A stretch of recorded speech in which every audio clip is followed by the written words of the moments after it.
Sun my way. ಹೆಚ್ಚಾಗಿ ನಾವು ಹುಟ್ಟಿದ ಮಗುವಿನಿಂದ 5 ವರ್ಷದವರೆಗೆ ನಾವು ಈ ಮೆಥಡ್ ಅನ್ನು ಯೂಸ್ ಮಾಡ್ತೀವಿ. ಮೈ ವೇ ಅಂದ್ರೆ ನಮ್ಮ way.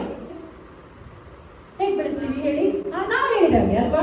Second way your way, ಮಗುವಿನ ವೇ, ಮಗುವಿನ ಸ್ಟೈಲ್.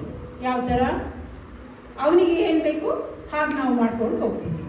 ಅಂದರೆ ಈಗ ಒಂದು 12-13 ವರ್ಷದ ಮಗು ನಿಮ್ಮ ಜೊತೆ ಒಂದು ಫಂಕ್ಷನ್ಗೆ ಬಂತು ಅಂತ ಅನ್ಕೊಳ್ಳೋಣ. ಸ್ವಲ್ಪ ಕೋಲ್ಡ್ ಇತ್ತು ಅವನಿಗೆ, ಆದರೂ ನಾವೇನು ಮಾಡಿದ್ವಿ, ಕರ್ಕೊಂಡು ಹೋದ್ವಿ. ಅಲ್ಲಿ ಎಲ್ಲ ಊಟ ಆದಮೇಲೆ ಐಸ್ ಕ್ರೀಮ್ ಇತ್ತು. ಮಗು ನನಗೆ ಬೇಕು ಐಸ್ ಕ್ರೀಮ್ ಬೇಕೇ ಬೇಕು ಅಂತ. ನೀವೇನಂತೀರಿ? ತಿನ್ಬೇಡ ಅಂದರೆ ಅವನಿಗೆ ಗಲಾಟೆ ಮಾಡ್ತಾನೆ. ನಾವು ಅವನಿಗೆ ಏನು ಹೇಳ್ತೇನೆ, ನಿಮಗೆ ಗಂಟಲು ಕೆಟ್ಟಿದೆ, ಕೋಲ್ಡ್ ಆಗಿದೆ, ಐಸ್ ಕ್ರೀಮ್ ತಿಂದರೆ ನನಗೇನು ತೊಂದರೆ ಇಲ್ಲ, ಆಮೇಲೆ ಏನಾದರೂ ನೀನೇ ಜವಾಬ್ದಾರಿ. ಈ ಥರ ಹೇಳ್ತೀವ?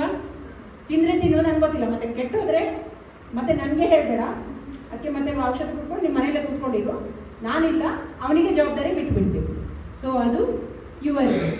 ಆಮೇಲೆ ಬರೋದು ಅವರ್ ವೇ. ಅವನಿಗೂ ಬೇಕಾದ ಹಾಗೆ ನನಗೂ ಬೇಕು.